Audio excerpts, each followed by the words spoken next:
শ্রী শ্রী সুখদেব গোস্বামী পাদ গঙ্গা তটে প্রায় প্রবিষ্ট দেবর্ষি মহর্ষি ব্রহ্মর্ষিগণ পরিবেষ্টিত যে রূপেতে পরীক্ষিত মহারাজ আজ এই সবাই সুখদেব গোস্বামী কথা বর্ণন করেছিলেন, অধুনা তাই কীর্তিত হইতেছে। পরম করুণা বরুণালয় শ্রী শ্রী নিতাই গৌর সরকারের কৃপায় পরম করুণাময়ী শ্রী শ্রীমতী রাধা ঠাকুরানীর অলৌকিক করুণায় পরম পূজ্যপাদ পূজনীয় আসমাদীয় গুরুপাদ পদ্ম অষ্টতর শ্রী শ্রীমদ বংশীদাস বাবা মহারাজের কৃপায় আশীর্বাদে তদীয় ভক্তমণ্ডলী তাহাদের শ্রীচরণ বন্দনা করে অন্তরে যা স্ফুরিত হচ্ছে তাই বলা।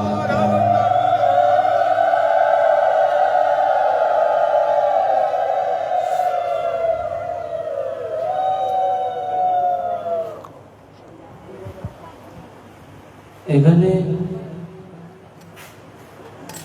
সর্বোপরি নিতাই গৌর সুন্দর প্রাঙ্গণে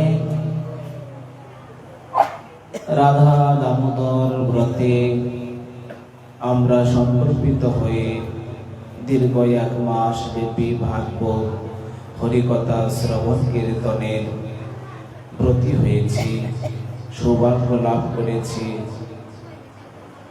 শ্রবণ মঙ্গল।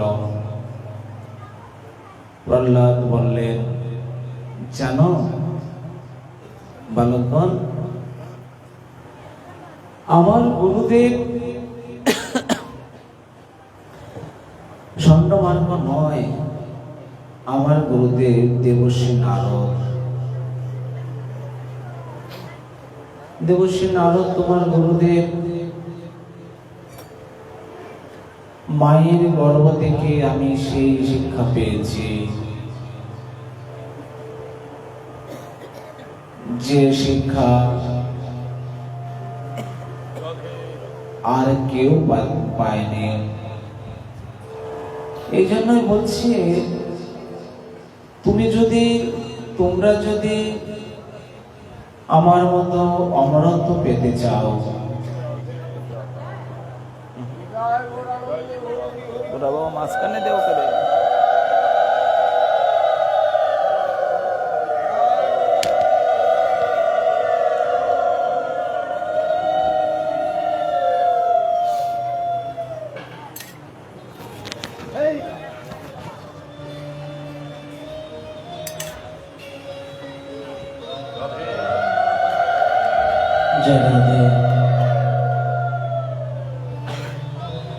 বলছেন, তোরা যদি অমরত্ব পেতে চাস তাহলে আমি যা করবো তোদের তাই করতে হবে। আরে প্রহ্লাদ, দেখ, তোকে নদীর মধ্যে ফেলে দিল, সমুদ্রেতে নিক্ষেপ করলো, অগ্নিতে ফেলে দিল, বিষধর সর্পতে ফেলে দিল, তথাপি তুই কেন মরিস নাই? বলতো, কি বিদ্যা জানিস, কি মন্ত্র জপ করিস, আমাদেরকে একটু বল। জানিস, আমি মায়ের গর্ভ থেকে যে গুরুকরণ করেছি সেই মন্ত্রই আমি জপ করি, আমি স্মরণাঙ্গ জপ করি। প্রহ্লাদ স্মরণ করতে করতে ভগবানকে লাভ করেছেন। বলছে, জানো, আমি স্মরণাঙ্গ ভাবে জপ করতে করতে আমি ভগবানকে লাভ করেছি। এই জন্যই আমি তোমাকে বলছি যে তুমি যদি যথাযথ আমার মতো তোমরা জপ করতে পারো, তাহলে আমি যেমন অমর, তোমরাও ভগবানের অমরত্ব পেয়ে যাবে। দেখুন, ভজনের আগে বলছি 64 প্রকার অঙ্গ, তার মধ্যে 9টি অঙ্গ প্রধান। 9টি অঙ্গের মধ্যে শ্রবণ কীর্তনম বিষ্ণু স্মরণম। শ্রবণ করে কে ভগবানকে লাভ করেছিল? পরীক্ষিত। কীর্তন করে কে ভগবানকে লাভ করেছিল? শুকদেব গোস্বামী পাল। আমাদের এগুলো মনে রাখতে হবে। দেখুন, ভাগবত কথা এই কানে নিলাম, ওই কান দিয়ে বের করে দিলাম, তাহলে হলো না। এগুলো আমরা যদি মনে রাখতে পারি তাহলে আমাদেরই কাজে দেবে। তো স্মরণ করে কে ভগবানকে লাভ করেছিল? স্মরণ করে প্রহ্লাদ ভগবানকে লাভ করেছিল। এই জন্য বলছেন স্মরণ মানে মনসা অনুসমনম স্মরণম তদিদম স্মরণম পঞ্চবিদম যৎকিঞ্চন মনসমন্তম স্মরণম। দেখুন, প্রহ্লাদ বলতে লাগলেন ছাত্রদেরকে, বালকদেরকে, দেখ আমি সর্বদা হরিকে স্মরণ করি। হরিকে স্মরণ করতে করতে আমি অমরত্ব পেয়েছি। আমাকে ঘরে বন্ধ করে রেখেল, বিশদ সর্পদের আঘাত করলো। সাক্ষাৎ উমা দেবী রান্না করে লক্ষ্মী দেবী নিজের হাতে আমাকে পান করিয়েছে, প্রসাদ দিয়েছে, খেয়ে মুক্ততাজা হয়েছে। বাবা দেখি অবাক হয়ে গেছে।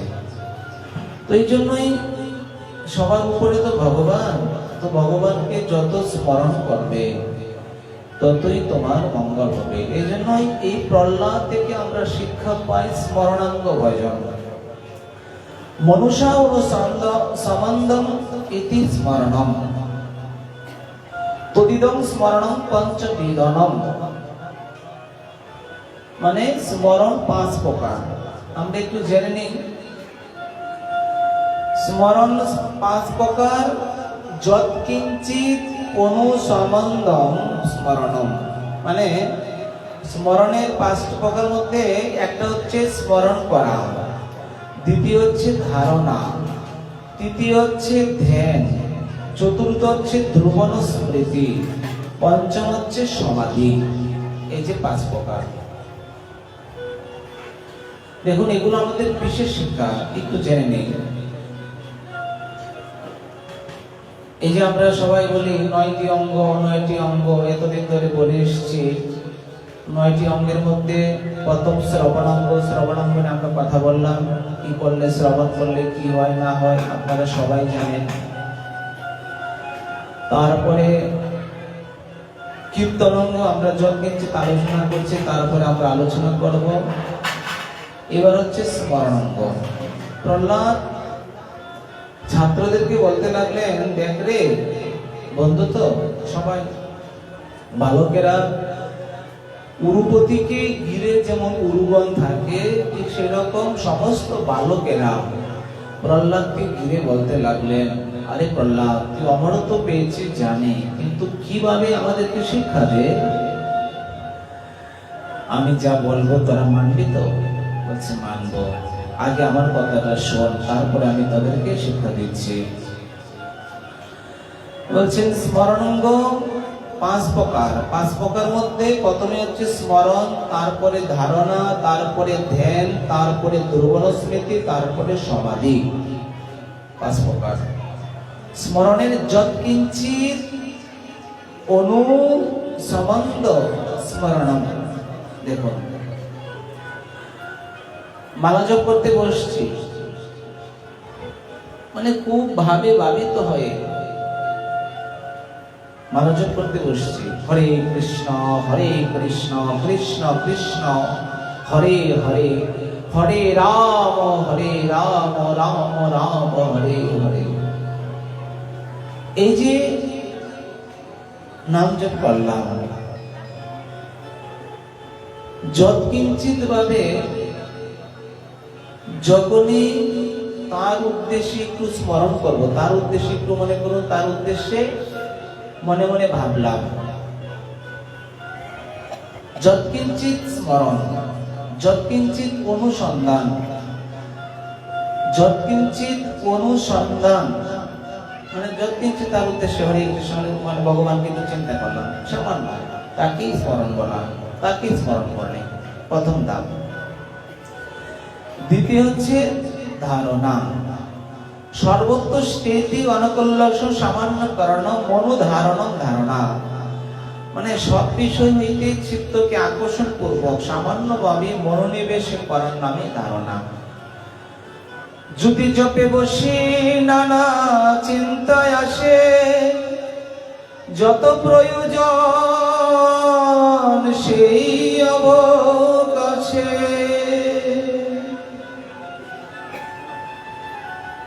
দেখুন কত কথা বললেন, যদি জপে বসে নানা চিন্তায় আসে, যত প্রয়োজন সেই অবকাশে। মনে মনে ভাবলাম আজকে জপ করব, এই যে মনে মনে ভাবলাম, যখন একটু জপ করতে বসলাম, ভগবান একটু ভাবলাম, তাকে বলে স্মরণ।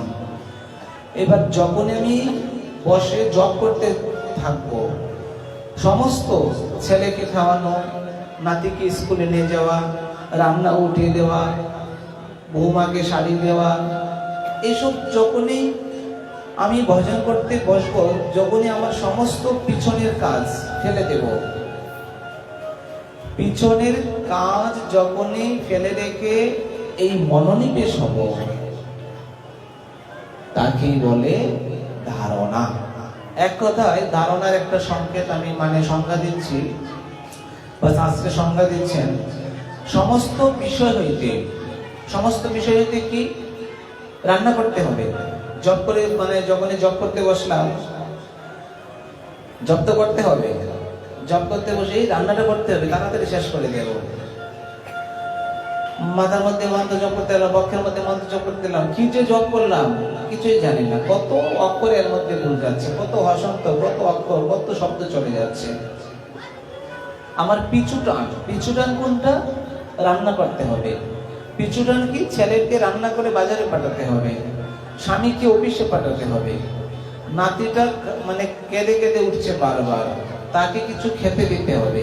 এই যে যত বিষয় তোমাকে গ্রাস করবে, তখন তোমার স্মরণ হবে না, ধারণা হবে না।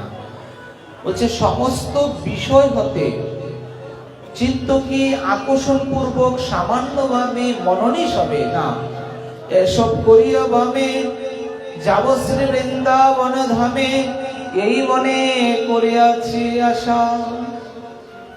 সমস্ত কিছু বাদ দিলাম, নাতি নাতির মতো থাকবে, ছেলে ছেলের মতো থাকবে, 5 মিনিট সময় একাগ্রভাবে ভগবানের ভজন করবো। এই যে মনোনিবেশটা বলেন, দোকান পাট ইত্যাদি, তখনই এই মনোনিবেশটাকে বলা হয় ধারণা।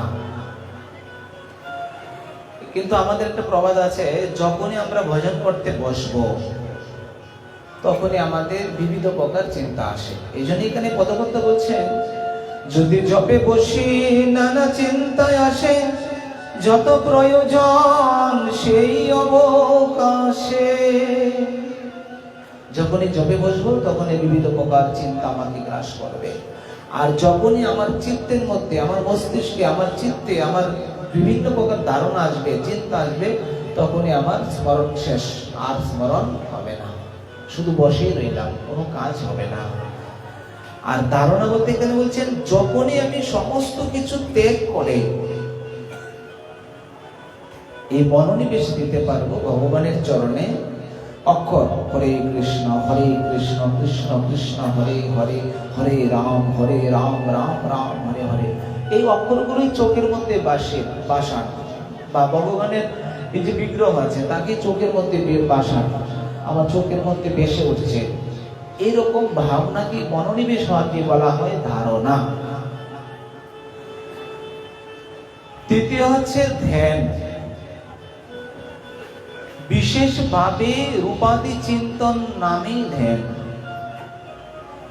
মনে করুন বিশেষ ভাব, বিশেষ ভাব কিরকম? সমস্ত কিছু ফেলে রেখে বিশেষভাবে আমার প্রভুর চরণ কিরকম,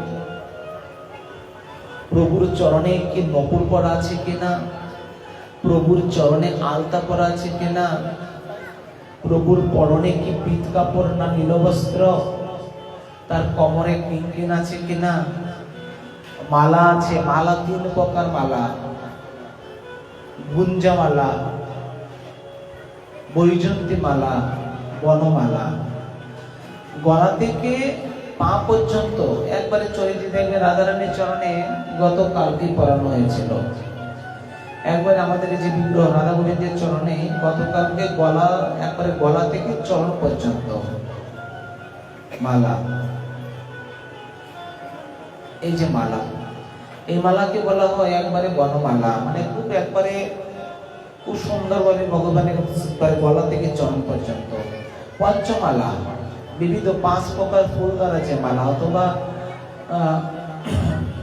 স্তবক, ফুলের মধ্যে যে বিবিধ প্রকার স্তবক থাকে, এরকম ওই মালা থাকবে কিনা, ভগবানের কানের মধ্যে দুল আছে কিনা, নাকের ফুল, কানের দুল, এগুলোই তো বলে নাকি, কানের ফুলই তো।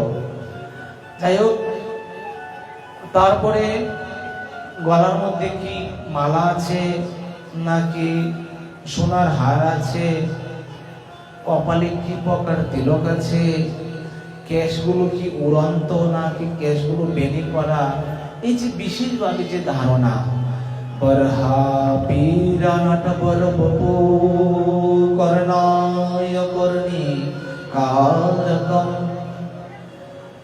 ভীভদ্রবসন, বলছে দেখুন, বরহা পীরা নট বর বপু করণায় করণী কারকম বৈজন্তিত মালনম রন্দ আদর সুদয়া উপবৃন্দে বৃন্দারণ্য।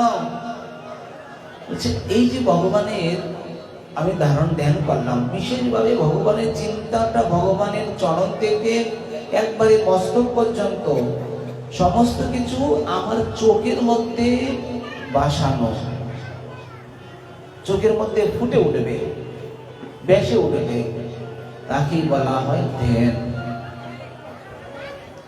চোখ বন্ধ করলাম, ভগবানের চরণটা কিরকম বেশে উঠলো, ভগবানের বদনটা কিরকম বেশে উঠলো, ভগবানের কাপড়ে কি কাপড় পরা আছে বেশে উঠলো, ভগবানের কেশগুলো কিরকম বেশে উঠলো। যখনই আপনি পূর্ণ ভাবে এটাকে চোখের মধ্যে মানে ভাসাতে পারবেন, সেটাই হলো গিয়া ধ্যান। এবার আমি ধ্যান বসে দেখতে লাগলাম, দোকানে 100 টাকা বিক্রি হচ্ছে, রাতে ঘুমিয়ে দেখতে লাগলাম চাল বিক্রি করছে, ডাল বিক্রি করছে। এগুলো হচ্ছে কি বিষয়ের দিকে ধারণা, ধ্যান করা। এই মায়াকে যত আকর্ষণ করবেন, মায়ার দিকে তত ধাবিত হবেন। এই জগৎকে যত ছাড়তে পারবেন, ভগবানের জগৎকে তত আঁকড়ে ধরতে পারবেন। আর এই জগৎকে যত ধরে রাখবেন, ভগবানের জগৎকে তত ছাড়তে হবে। এটাই বলেছেন ধ্রুবন স্মৃতি তীব্রভাবে। দেখবেন যখন আমি ধ্যান করব, এই যে ভগবানের চিত্রপটটা বা ভগবানের বিগ্রহটা, এই যাবে এই আসবে, চোখ একবার যাবে আবার চোখ থেকে চলে যাবে, বারবার তো থাকবে না। যখনই আপনি পূর্ণভাবে একবারে চোখের মধ্যে সুস্পষ্টভাবে বাসাতে পারবেন, তাকেই বলে ধ্রুবন স্মৃতি। অমৃত দ্বারা বদ বিচ্ছিন্নম তদ ধ্রুবন স্মৃতম। অমৃত ভাবে যখনই আপনি অনেক সময় ধরে ভগবানের সেই রূপটা নিজের মধ্যে, চোখের মধ্যে বাসাতে পারবেন, তাকেই বলে ধ্রুবন স্মৃতি। যখনই চোখ বন্ধ করবেন, তখনই দেখতে পাবেন ভগবানকে, ভগবানের চরণ, ভগবানের বদন, ভগবানের অঙ্গ, ভগবানের মধুরিমা, ভগবানের কেশ, ভগবানের ললাট, ভগবানের মালা, বৈজন্তী মালা, কত প্রকার যখনই দেখতে পারবেন। আর এই জায়গাটাকে যখনই নিজের চোখের মধ্যে স্থায়ী করে রাখতে পারবেন অনেকক্ষণ সময় ধরে, সেটাই হবে ধ্রুবন স্মৃতি। তারপরে সমাধি, দেহমাত্র স্ফুরণম নামই সমাধি।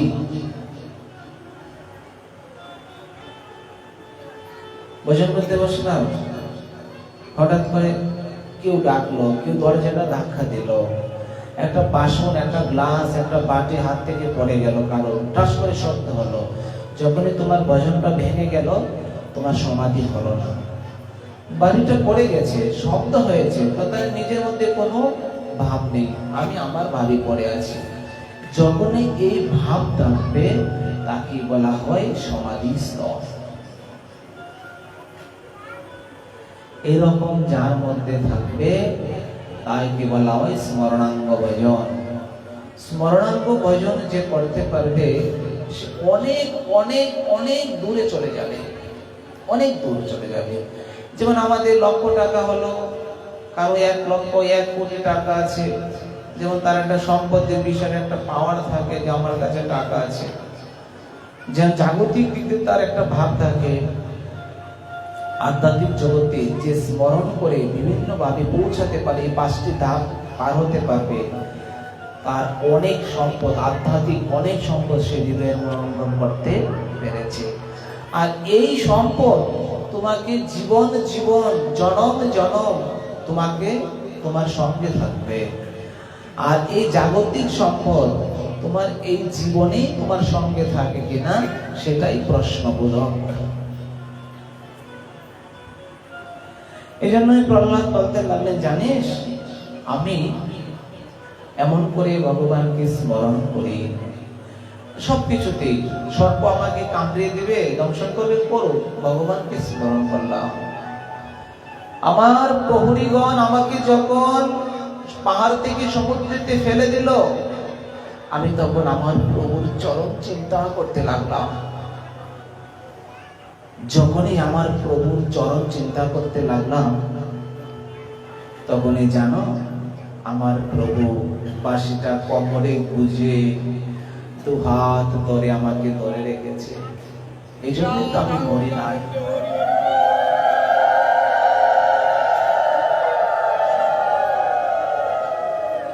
জানো, যখন আমাকে গড়ে সর্পের মধ্যে বেঁধে রেখেছিল, তখন আমি বলছি, রাখে কৃষ্ণ মারে কে, মারে কৃষ্ণ রাখে কে? কৃষ্ণ যদি আমাকে রক্ষা করে, কে আমাকে মারতে পারবে? এই জন্য আমি সর্বদা ভগবানকে ধ্যান করতেছিলাম। প্রভু তোমার চরণ এমন, প্রভু তোমার বদন এমন, আমি হরিকে স্মরণ করতেছিলাম। তখনই আমার হরি কি করলো, মা লক্ষ্মীকে পাঠিয়ে দিলেন, দিয়ে বলতে লাগলেন, তুমি প্রহ্লাদকে রক্ষা করো। মা লক্ষ্মী দেবী নিজের হাতে আমাকে খাইয়ে দিয়েছে। জানিস, এই জন্যই বলছি, যদি তোমরা মনোযোগ সহকারে ভগবানের এই ধারণা করতে পারো, তাহলে তোমরা এই জগতে যথাযথভাবে এই সমাধিস্থ, ধ্যানস্থ, স্মরণস্থ করতে পারবে। যাও, তোমাদেরকে আমি আরো বলছি। প্রসাদী প্রসাদী হাতে রাখেন, নিচে রাখেন। আরে প্রহ্লাদ, তার মানে তুই কি এমন করে মরিস নাই? বলছে, আমি এইসব ধ্যান করে মরি নাই, সবকিছু আমার প্রভু, আমি আমার প্রভুকে ধ্যান করি, আমি আমার প্রভুকে স্মরণ করি, এই করতে করতে প্রভুই আমাকে সর্বদা রক্ষা করেছে। আচ্ছা, এগুলো তো আমরা পারি না, জানি না। জানিস, আমি তোকে বলছি, আমরা সবাই অসুর জাতি। ঠাকুরকে যখন ভগবত তত্ত্ব থাকবে, ভগবত তত্ত্ব বলতে মহাপ্রভু কৃষ্ণ, রাধারানী, নিত্যানন্দ, অদ্বৈত, গদাধর, শ্রীবাস ইত্যাদি যখন থাকবে, ভগবত তত্ত্ব, তাদেরকে হাতের বামে রেখে প্রণাম করবে। দেখুন শিক্ষা,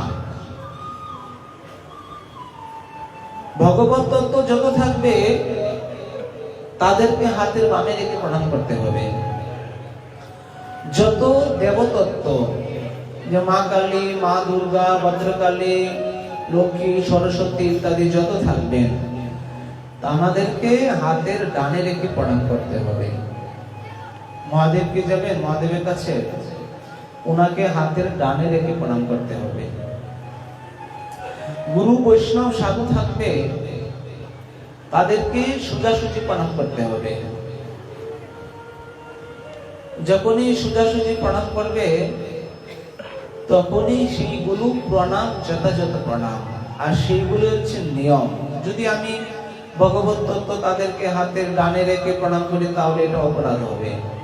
এই জন্যই এই যে গোবিন্দ আছে তাদেরকে হাতের বামে রেখে প্রণাম করতে হবে এবং হাতের ডানে রেখে দক্ষিণাবর্ত পরিক্রমা করতে হবে। বৃন্দাদেবী হাতের বামে রেখে প্রণাম করব এবং যখন পরিক্রমা করব হাতের ডানে রেখে পরিক্রমা করব। যখন বর থেকে বেরিয়ে যাব কোনো কাজের জন্য বা যে কোনো কর্মান্তে, তখনই বৃন্দাদেবীকে হাতের ডানে রেখে ঘর থেকে বেরিয়ে যাব, যে আমি যাচ্ছি আমার হাতের ডানে পড়ে যেন বৃন্দাদেবী। বাস, এই হচ্ছে আমাদের প্রণাম। আজকে একটা প্রশ্ন করেছেন, একাদশীতে তুলসী তোলা যায় কিনা।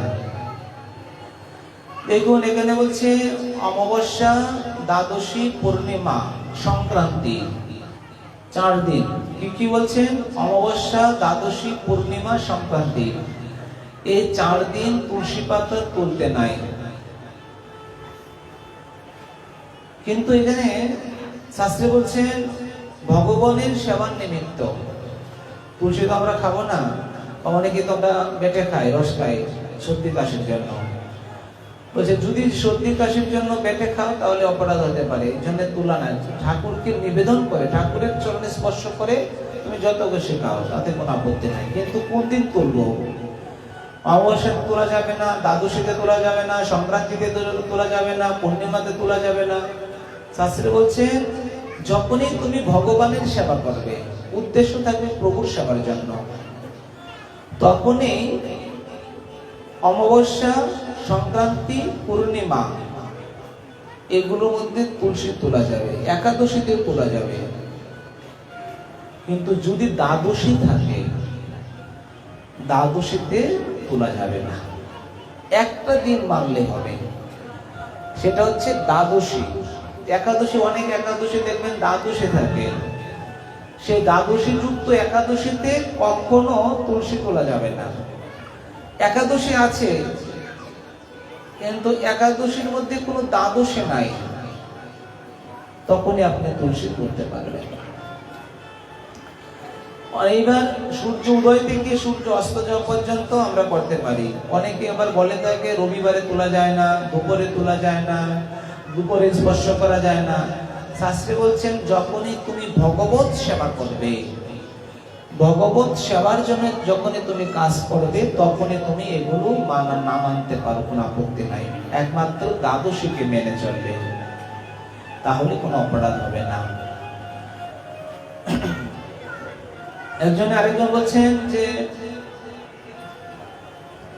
তুলসীর কাষ্ঠ কেন আমরা বাতি জ্বালাই তুলসীর কাষ্ঠ দ্বারা? যে তুলসী কাঠ কি পোড়া যায়? তুলসীর কাঠ পোড়া যায়।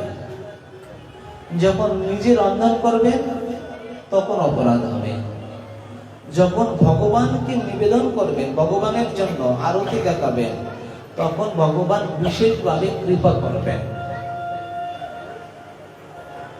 এই যে দামোদর মাস, ভগবান বলছেন তুলসী মৃত কাষ্ঠ মধ্যে তুলা, ঘিত, কর্পূর দ্বারা যদি কেউ প্রদীপ প্রজ্বলিত করে, চরণে 4 বার, নাভিতে 2 বার, মুখমণ্ডলে 1 বার, সর্বাঙ্গে 7 বার, যখন প্রদীপটা প্রজ্বলিত করবে, সেই প্রদীপের আলো দ্বারা গোবিন্দের চরণ, গোবিন্দের বদন ইত্যাদি দর্শন করবে, বলছে তাহলে কোটি কালের পাপ নষ্ট হয়ে যায়।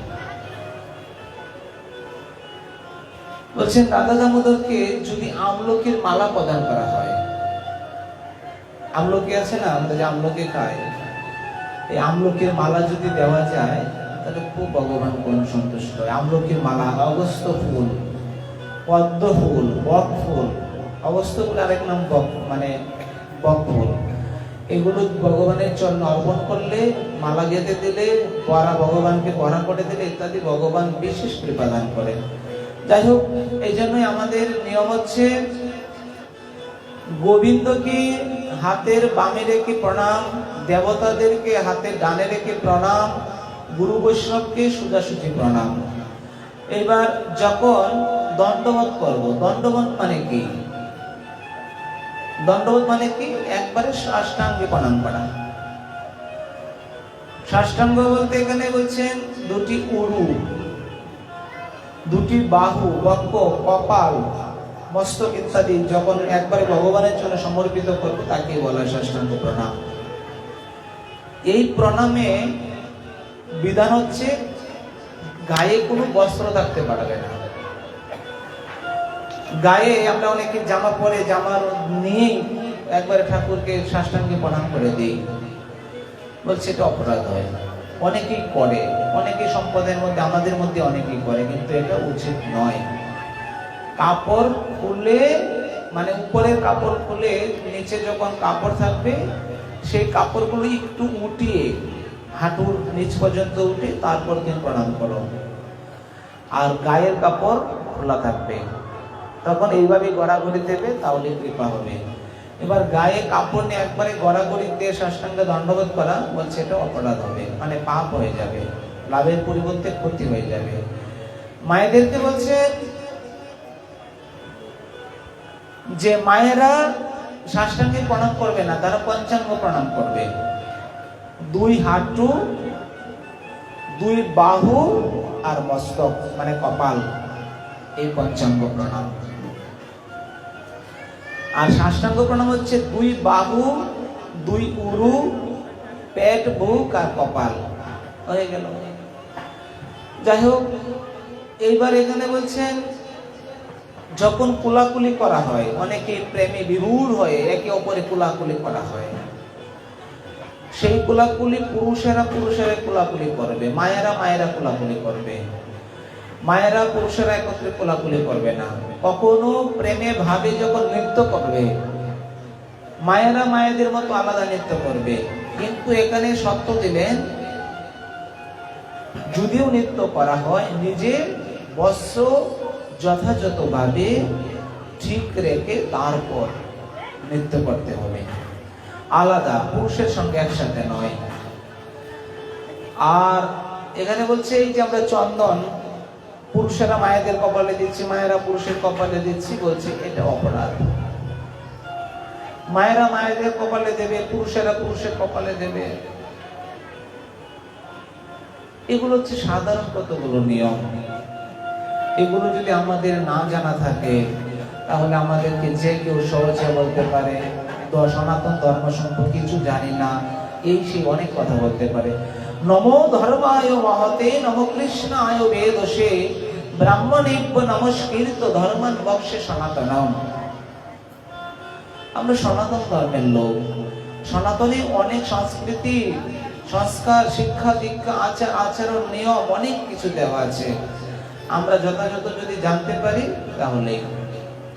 দেখুন, নিজের জুটা, জুটা মানে কি? উচ্ছিষ্ট। একটাতে উৎকৃষ্ট মানে কি? ভালো কিছু। আর উচ্ছিষ্ট এটা হচ্ছে গিয়ে জুটা, খাবারের পরে যে জুটা থাকে, এই জুটা যদি বড়দেরকে দেওয়া হয় তাহলে অপরাধ হয়। তার মানে যারা বৈষ্ণব তাদের এইটা আলাদা ব্যাপার। এই জুটা হাতে আপনি হাড়িতে, কড়াইয়ে, কোনো সবজিতে, যেগুলো অন্য কেউ খাবে, এগুলো ধরা যাবে না। ঠাকুরের বাসনে, ভোগের বাসন আলাদা থাকবে, খাবারের বাসন আলাদা থাকবে। ভোগের বাসন আলাদা মার্জন হবে, খাবারের বাসন আলাদাভাবে মাজতে হবে। এটার সঙ্গে এটা স্পর্শ রাখলে কাপড় মানে বাসন নষ্ট হয়ে যাবে। ভোগ দিলেন, ভোগের কোনো নৈবেদ্য আগে গুরুজনকে, আগে বৈষ্ণবকে নিবেদন না করে, মনে করুন গুরুদেব বা কাউকে ভোগ দিয়েছেন, সেই ভোগের দ্রব্য ভগবানের প্রসাদ আগে গুরুদেব মানে গুরুজনকে, বৈষ্ণবদেরকে দেওয়ার পরে তারপরে নিজেরা ভোজন করবেন, নচেত অপরাধ হবে। এবার অনেকে দেখবেন বাম হাতে খাচ্ছে, ডান হাতে অন্ন খাচ্ছে, বাম হাতে জল খাচ্ছে। বলছে এখানে শাস্ত্রে বলছেন বাম হাতে জল খাওয়া মানে কি? খুব নিকৃষ্ট বাক্য, এটা বলা অসম্ভব, বলা যায় না।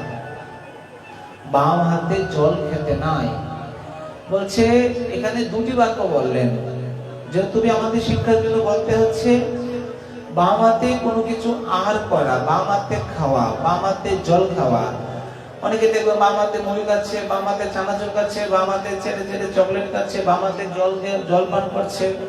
বলছে বাথরুম সমতুল্য, বাম হাতে জল খেলে একবারে বাথরুমের সমান। আরেক জায়গায় বলছেন বাম হাতে কিছু খেলে গো মাংস তুল্য। দেখছেন, আমরা কিন্তু খাচ্ছি। এই জন্য ডান হাতে খাবো, ডান হাতে জল খাবো। এগুলো আমাদের সনাতন ধর্মের আচার আচরণ। এগুলো যখনই আমরা শিক্ষা দেব, বলছে আরে আমরা তো বিদেশি কালচার, আনস্টার কালচার, একবারে বিদেশ থেকে শিক্ষা। ডাইনিং টেবিলে বসে, ডাইনিং টেবিল তো বলে নাকি, ডাইনিং টেবিলে বসে খাবার দেখে দেখে খাবো, একবার উড়ুতে কাপড় মানে বাসনটা একবারে উড়ুতে রেখে খেতে থাকবো। যখনই তোমার এই উচ্ছিষ্ট অন্নটা গায়ে লাগবে, তুমি জুটা উচ্ছিষ্ট হয়ে যাবে, তোমার সব অস্ত্রে স্নান করতে হবে। এই কাপড়ে তুমি শুতে যাবে, তোমার অন্যায় হবে। তুমি এই কাপড়ে যাকে স্পর্শ করবে সে নিজেও জুটা হয়ে যাবে, ঠাকুরের কাছে যাওয়া তো যাবেই না।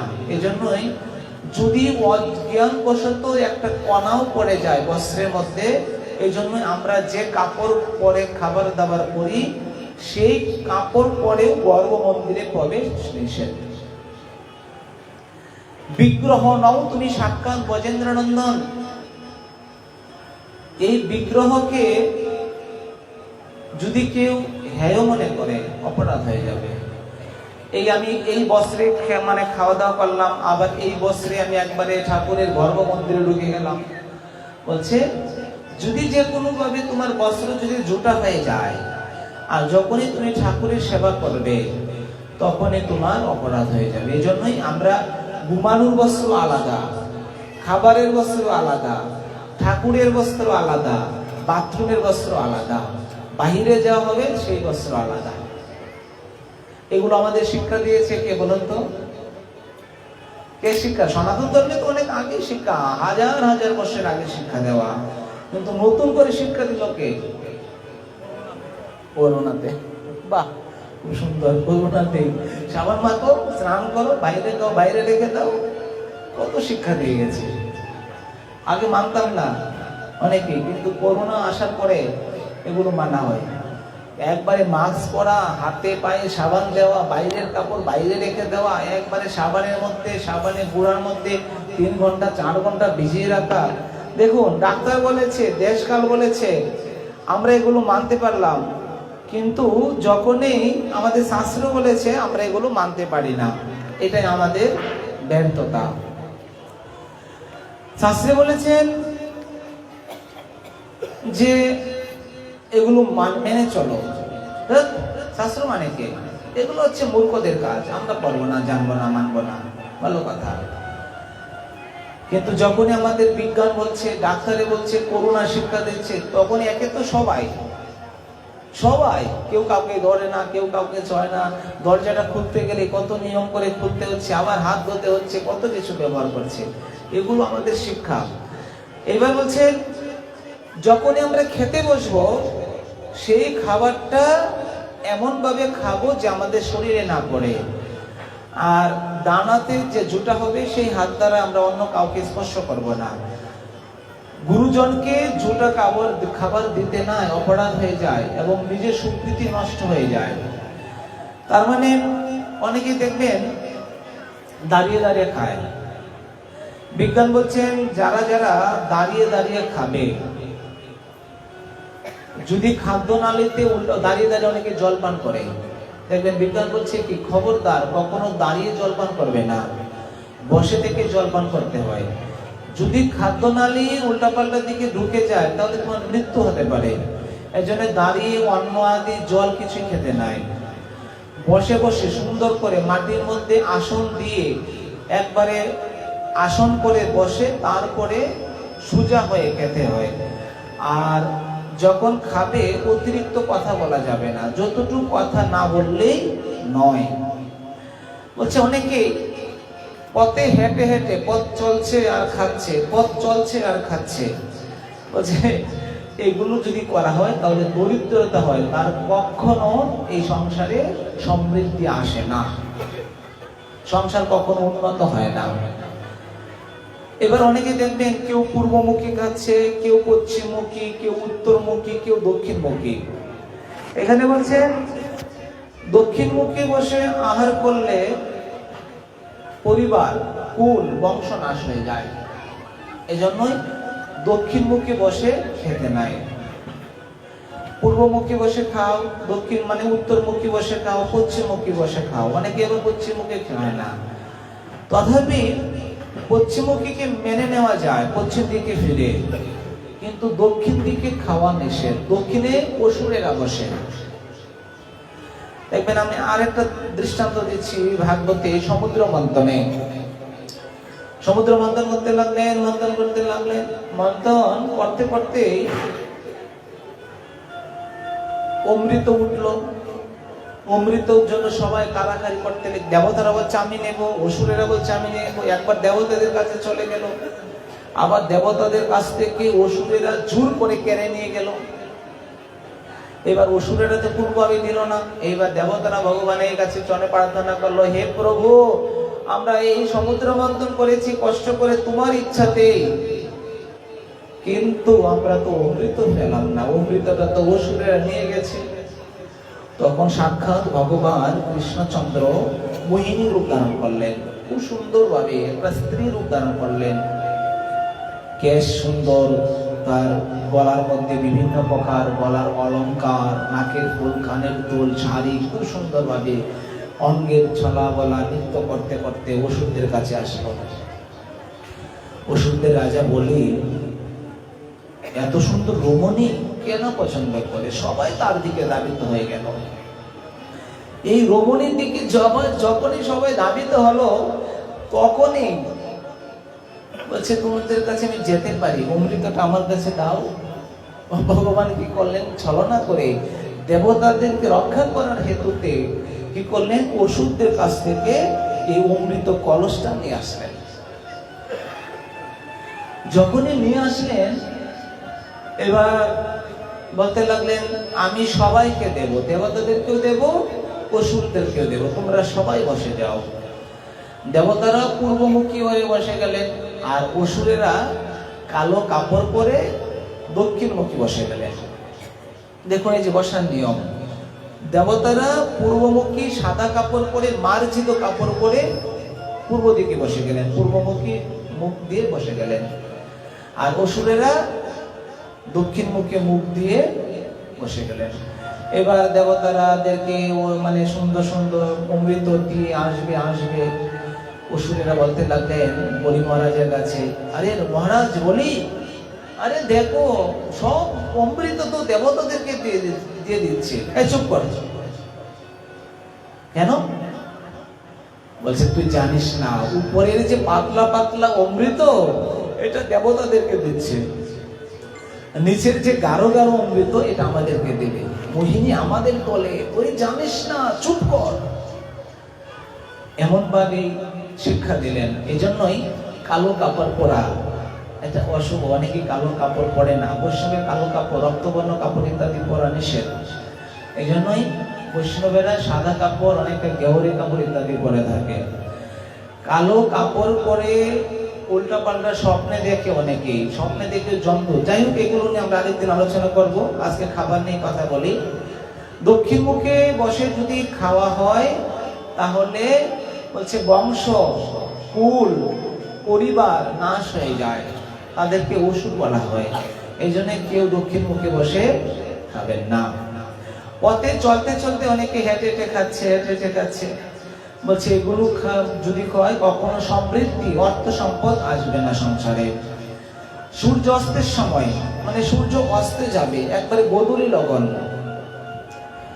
গোধূলি লগন, যখন গোধূলি লগন হয়, যখন আহার করে, তখন অনেক, বিজ্ঞান বলছে অনেক রোগ হয়, শাস্ত্রে বলছে দরিদ্র হয়। এই জন্য সন্ধ্যার সময় খেতে নাই। সন্ধ্যার সময় যারা খাবে বলছে তারা দরিদ্র হয়ে যাবে। তাদের বিবিধ প্রকার রোগ অসুখ বিসুখ হতে পারে।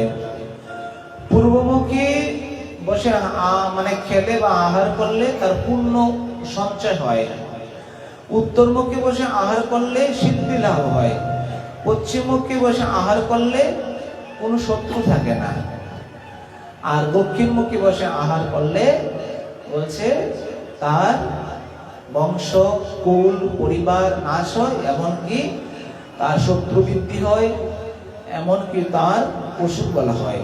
যাই হোক, এরকম ভাবে এখানে যথাযথভাবে আহারের কথা বর্ণন করলেন। প্রহ্লাদ তাদেরকে শিক্ষা দিলেন, দেখ যদি সুন্দরভাবে চলতে চাস তাহলে এরকম ভাবে করতে হবে, নাচে হবে না। এবার এই নিরেন মাইক নিয়ে একটা মাইক্রোফোন কি করলেন? এবার যথাযথভাবে প্রহ্লাদ বলতে লাগলেন, আরো শিখবি কিছু। প্রহ্লাদের পাঠশালা, কিন্তু আমরা সবাই প্রহ্লাদের পাঠশালায় পড়ছি। যে যার সম্বন্ধে কথা হবে তার কি মনে মনে ভাবতে হবে, তাকেই বলে সঙ্গ প্রসঙ্গ। প্রহ্লাদ তার সমস্ত বালকদেরকে বলতে লাগলেন, এই যে শিক্ষা, আমি হরিকে ভজন করি, আমি অসুর হতে পারি, আমি তাদের দলে নয়, আমি এই দলের, আমি ভগবানের হরির উপাসনা করি। আচ্ছা রে প্রহ্লাদ ভাই, বলতো তুই কি মন্ত্র জপ করিস? সমস্ত কথা শুনলাম, তুই এইভাবে খাবার খাস, সেভাবে ঠাকুরকে প্রণাম করিস, সেভাবে দেবতাকে প্রণাম করিস, গুরুদেবকে এইভাবে রক্ষণ, যা যা সমস্ত কথা শুনলাম। এইবার বল যে তুই কি করে অমরত্ব পেয়েছিস? আমি বলবো, আমি একটা সত্যে বলতে পারি। বলো কি সত্য? আমি যা বলবো তোমরা আমার সঙ্গে সঙ্গে বলবে, আর সঙ্গে সঙ্গে যদি বলতে পারো তাহলে তোমরা অমরত্ব পাবে। আজকে আমরা প্রহ্লাদের পাঠশালা সবাই আছি। প্রহ্লাদ যেমন উক্তিতে বর্ণন করলেন, আমরা সবাই একে হাত তুলে সুন্দরভাবে উচ্চ স্বরে সঙ্গে বর্ণন করবো। বলছি শোন, এই মন্ত্র তুই ঘরে বসে জপ করতে পারিস, এই মন্ত্র তুই উচ্চ স্বরে জপ করবি, এই মন্ত্র তুই তাড়াতাড়ি জপ করলে সিদ্ধি লাভ করবি। বলছে ঠিক আছে।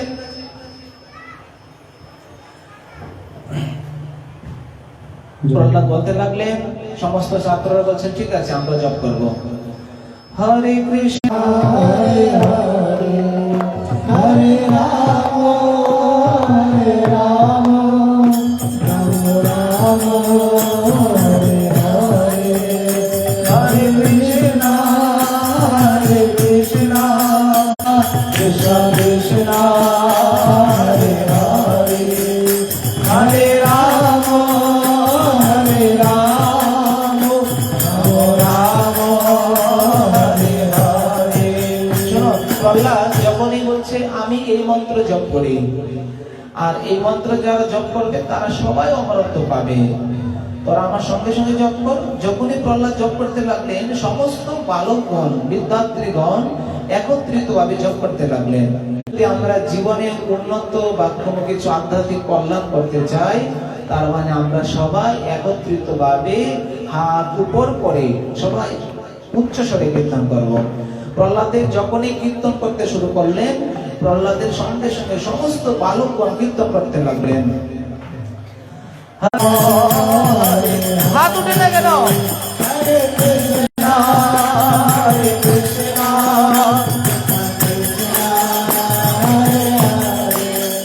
হরে রাম হরে রাম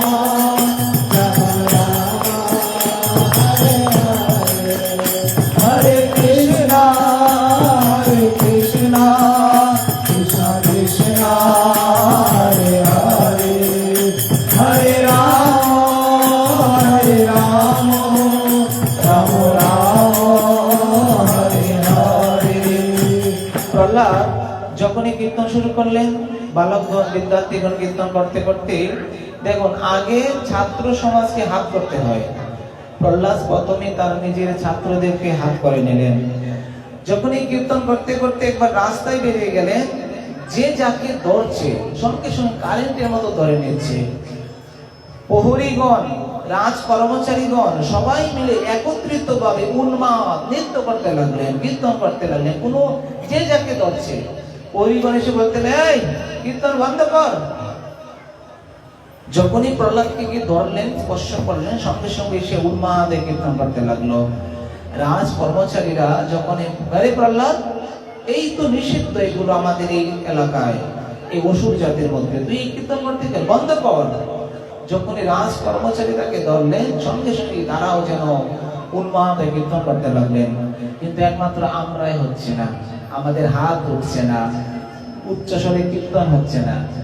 আজকে উপবাস তো কালকে ছিল, এটা তো অন্যায় হবে, অপরাধ হয়ে যাবে। সবাই উচ্চ স্বরে আনন্দে কীর্তন করুন। হরে কৃষ্ণ হরে কৃষ্ণ কৃষ্ণ কৃষ্ণ হরে হরে, হরে রাম হরে রাম রাম রাম হরে হরে। সবাই হরে কৃষ্ণ হরে হরি বল, হরে হরে হরে রাম হরে রাম রাম রাম হরে হরে, হরে কৃষ্ণ হরে কৃষ্ণ কৃষ্ণ কৃষ্ণ হরে হরে, হরে রাম রাম রাম হরে হরে। কীর্তন করতে করতে একবারে রাজসভায় যেতে লাগলেন। হিরণ্যকশিপু বলতে লাগলেন, আরে এই কোথা থেকে শব্দ আছে, এটা তো হওয়ার কথা নয়।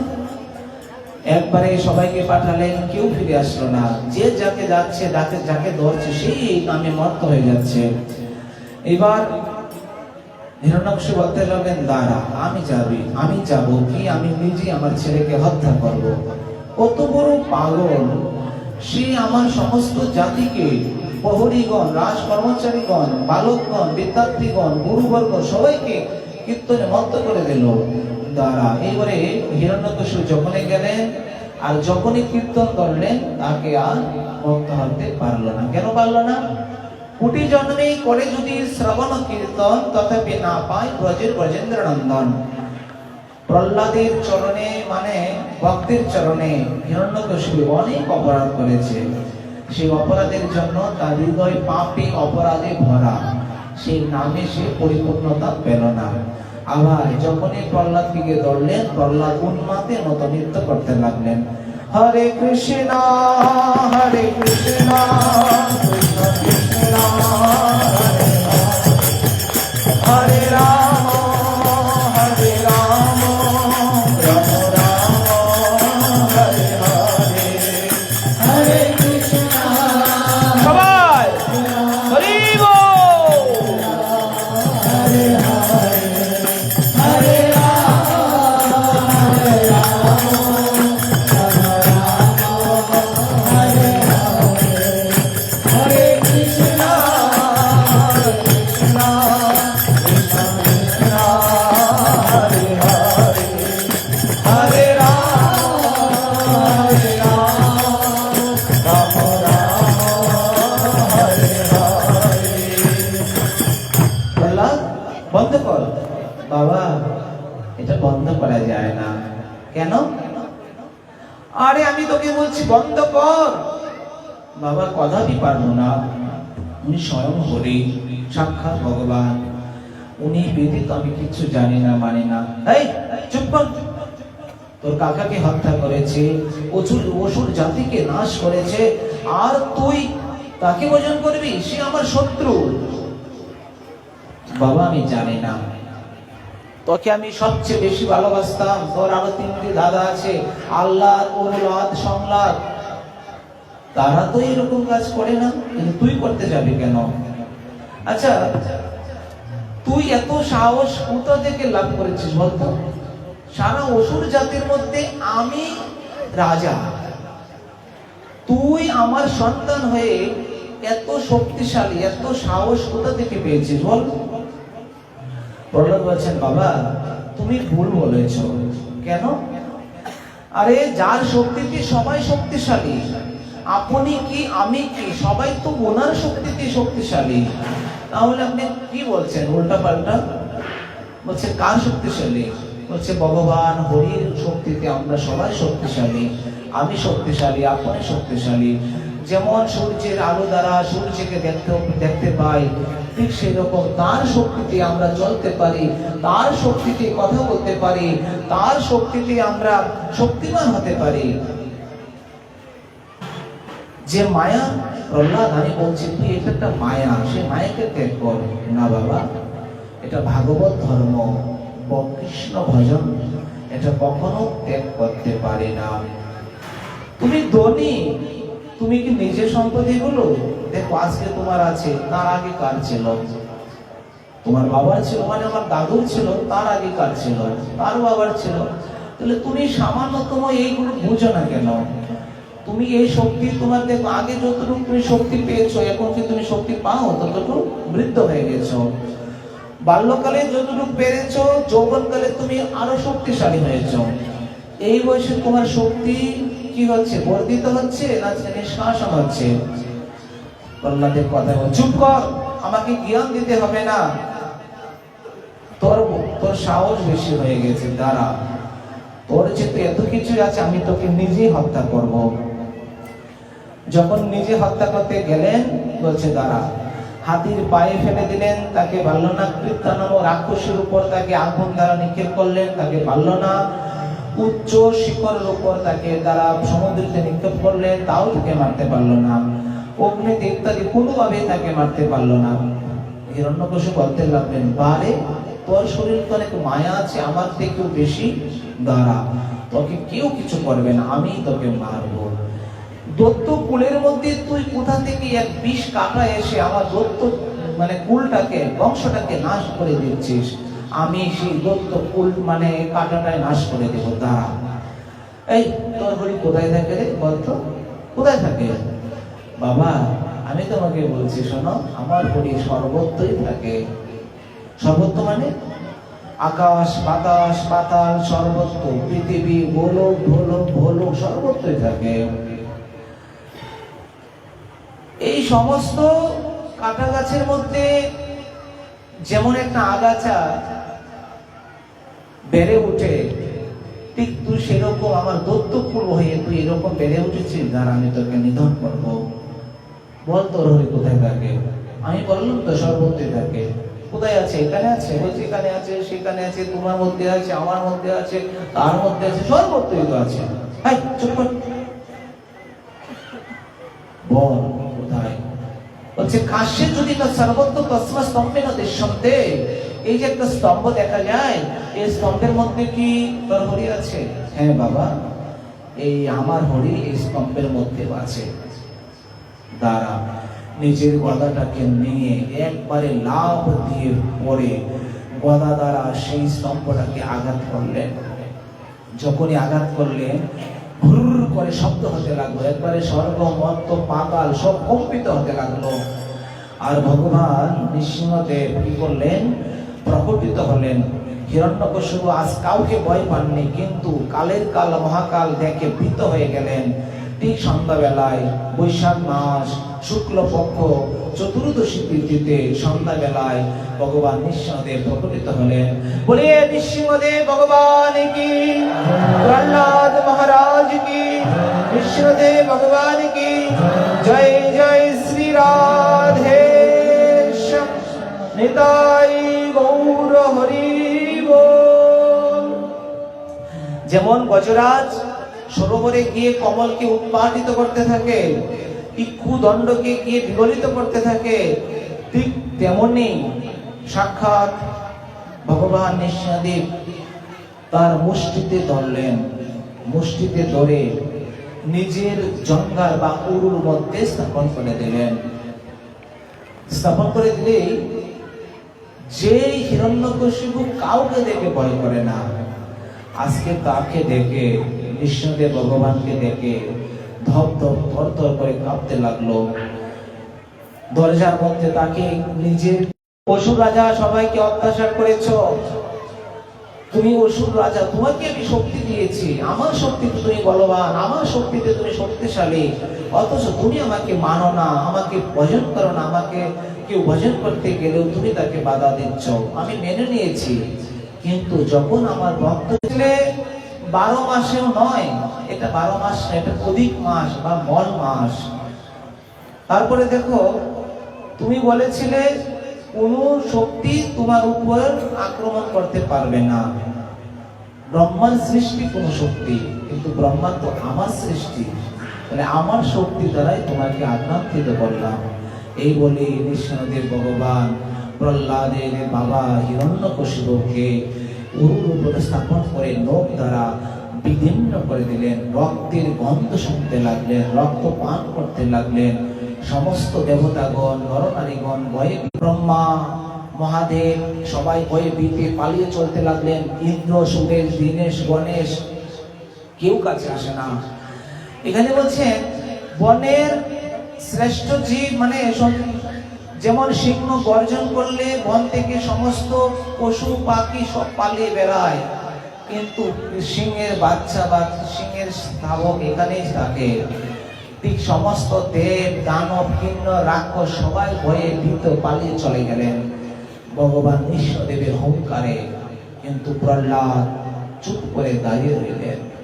দেবশ্রী নারদ দৌড়ে গেলেন বৈকুণ্ঠেতে, নারায়ণ নারায়ণ নারায়ণ। মা, তুমি এখানে বসে আছো, বাবা এখানে গিয়ে দেবো, কি অবস্থা, দৌড়ে চলো। বলছে কি হয়েছে, আমার সঙ্গে চলো না। লক্ষ্মী দেবী এসে দেখলেন, কোথায় তোমার প্রভু, আমার প্রভু কোথায়? দেবতাগণ সবাই বলছে একমাত্র লক্ষ্মী দেবী ভগবান নৃসিংহদেবকে শান্ত করতে পারে। কিন্তু লক্ষ্মী দেবী কি করলেন, ভয়ে ভীত হয়ে উনি নিজেই চলে গেলেন। এবার নৃসিংহদেবকে শান্ত করার মতো কাউকে খুঁজে পেলেন না। দেবশ্রী নারদ খুব বুদ্ধিমান, কৃষ্ণ ভক্ত সর্বদা চতুর থাকে। দেবশ্রী নারদ কি করলেন, সঙ্গে গেলেন প্রহ্লাদের কাছে। প্রহ্লাদ, প্রভুকে একমাত্র তুমি শান্ত করতে পারো, আর কেউ শান্ত করতে পারবে না। স্তুতি করো। নমস্তে নরসিংহ পারো তো? বলছে স্তুতি করো। বলছে আমি তো স্তুতি জানি না, 5 বছরের বালক, আমি কি স্তুতি করব? তখন মা সরস্বতী যেন তাকে সেই বেদগর্ভ শঙ্কটা মানে কণ্ঠে ধারণ করে দিলেন। তখনই প্রহ্লাদ স্তুতি করতে লাগলেন। প্রহ্লাদের এত সুন্দর স্তুতি, নমস্তে নমস্তে নরসিংহায়, নমস্তে নরসিংহায়,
Krishna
बोलिए श्री विष्णुदेव भगवान की, प्रहलाद महाराज की जय।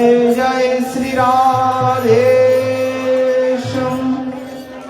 প্রহ্লাদ স্তুতি করতে লাগলেন, এতভাবে স্তুতি করলেন তবু যেন তার মনে শান্তি পাচ্ছেন না। সমস্ত দেবতাগণ ব্রহ্মা শঙ্কর আদি লক্ষ্মী দেবী নাগ গন্ধর্বা উচ্চ ইন্দ্র সকলে মিলে স্তুতি করলেন, কোনোভাবেই প্রভু শান্ত হলেন না।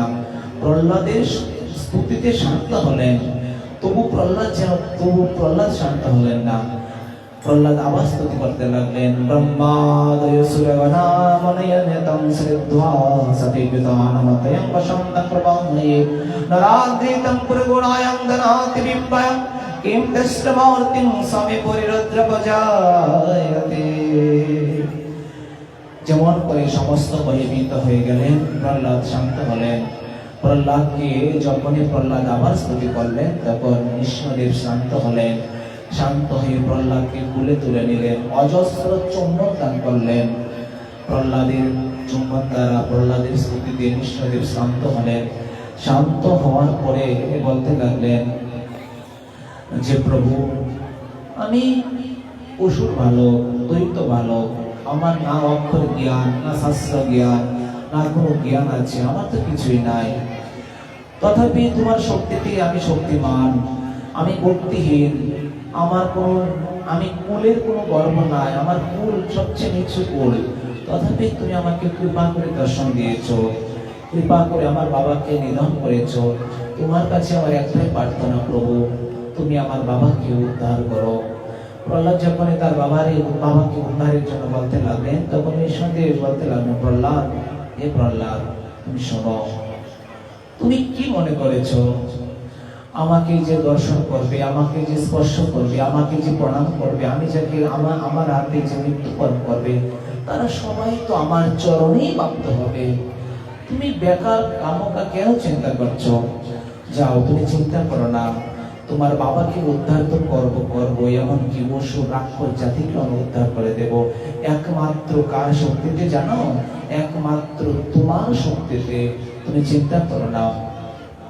প্রহ্লাদ যেন আরো কিছু বলতে লাগলেন, তখন ভগবান বলতে লাগলেন, যাও, তোমার মধ্যে নিষ্কাম ভক্ত, তোমার মধ্যে কোনো কামনা ছিল না, কোনো বাসনা ছিল না, তোমার মধ্যে ছিল ঐক্রান্তিকতা, স্মরণাঙ্গ ভজন।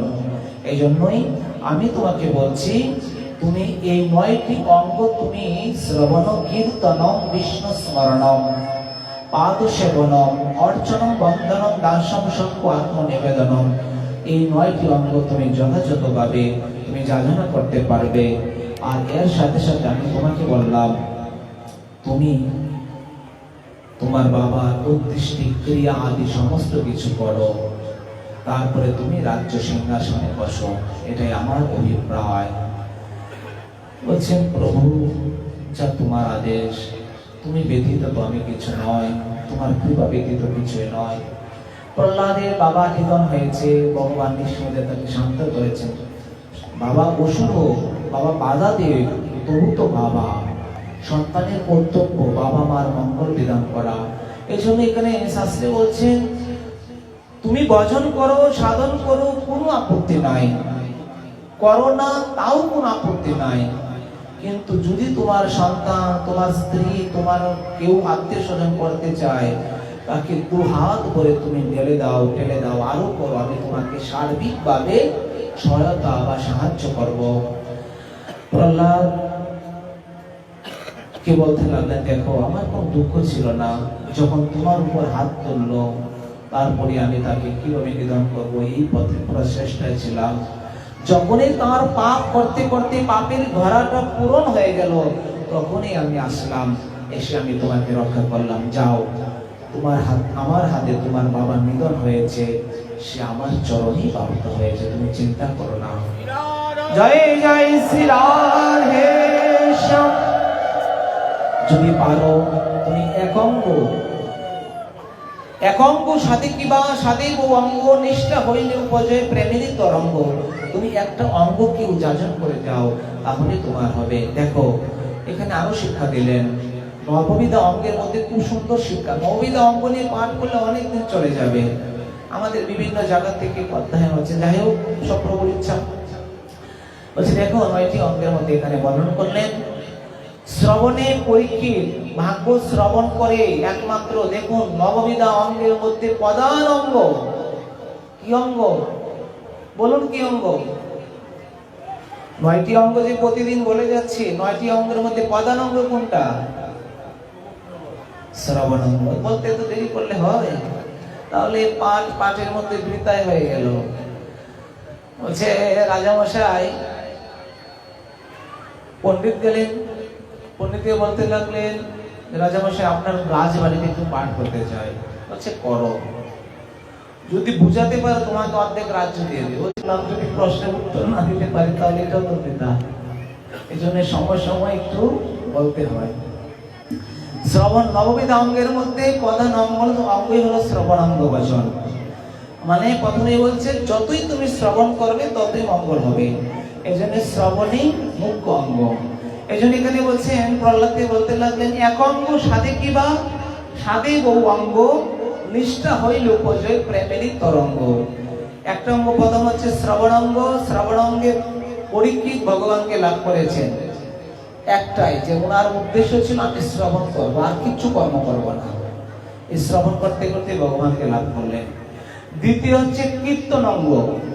এই যে আমরা সকাল বিকাল কীর্তন করি, এই যে ভাগবত কথা হচ্ছে, এটা এক প্রকার কথা কীর্তন। তো পরীক্ষিতকে কীর্তন ভাগবত কথা কে বলেছিল? সুকমণি, সুখদেব গোস্বামী পাঠ। তো সুকমণি যখন ভাগবত কীর্তন করলেন, এই ভাগবত কথা বলতে বলতে ভগবানকে লাভ করেছিলেন। এই জন্যই কীর্তন করে সুকমণি ভগবানকে লাভ করেছেন।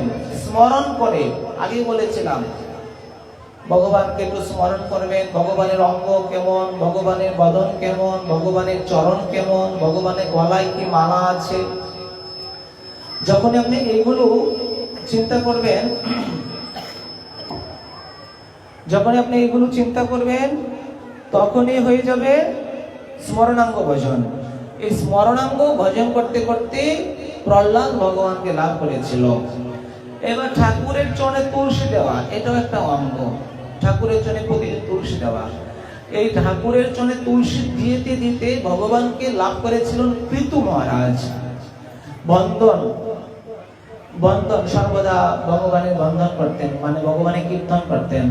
জয় গোবিন্দ জয় গোপাল কেশব মাধব দীন দয়াল।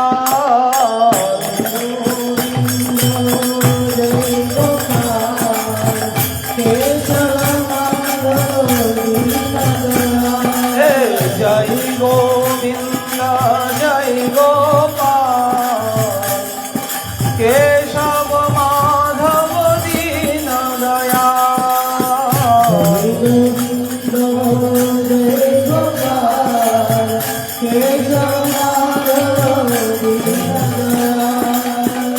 জয় গোবিন্দ জয় গোপাল কেশব মাধব দীন দয়াল।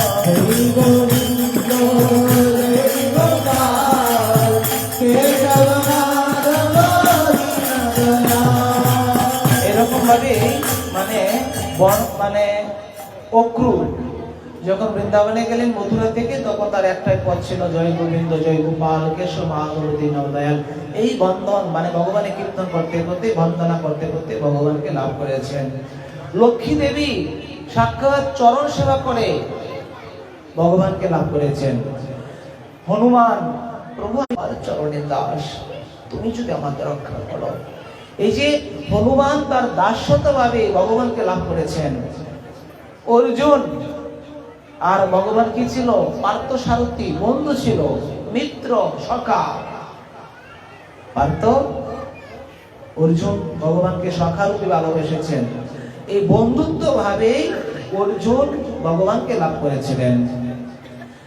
সর্বাত্মা নিবেদনে বলি বিভীষণ, রাজা বিভীষণ, রাবণের ভাই বিভীষণ বলছে, প্রভু আমি সমস্ত রাজ্য, দেহ কেহ, মন, সর্ব ঐশ্বর্য, সমৃদ্ধি সব তোমার জন্য সঁপে দিয়েছি, আমার বলতে কোনো কিছুই নাই। এই জন্য বলছেন, বলি মহারাজ ত্রিপাদ ভূমি বলছে, আমি সমস্ত আমার ধন সম্পদ সমস্ত কিছু আমি সঁপে দিয়েছি। বামনদেব, বটু বামন বলতে লাগলেন, বলি তুমি ত্রিপাদের সংকল্পিত হয়েছ, ভালো কথা, তুমি সমস্ত সম্পদ আমাকে দিয়েছ, আমি 2 পা দ্বারা সমস্ত সম্পৃক্ত আমি গ্রহণ করেছি, আর 1 পা তো বাকি আছে, তুমি আমাকে সম্পত্তি দাও। বলি বলতে লাগলেন, প্রভু তুমি জানো না আমার আর কিছুই নাই, এটা তো মানবো না। সংকল্প তুমি যা করেছো, এই জন্য মনে রাখবেন, যে যা সংকল্প করেন তাই দিতে হয়, না হলে এটা অনেক অপরাধ, অনেক পাপটা হয়ে যায়।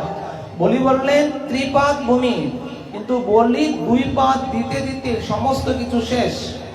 1 পা দ্বারা ভগবান তার সমস্ত কিছু গ্রহণ করলেন, আরেক পা দ্বারা কিনা জানো যে সাগরে গঙ্গা থেকে শুরু করে সব গ্রহণ করে নিলেন।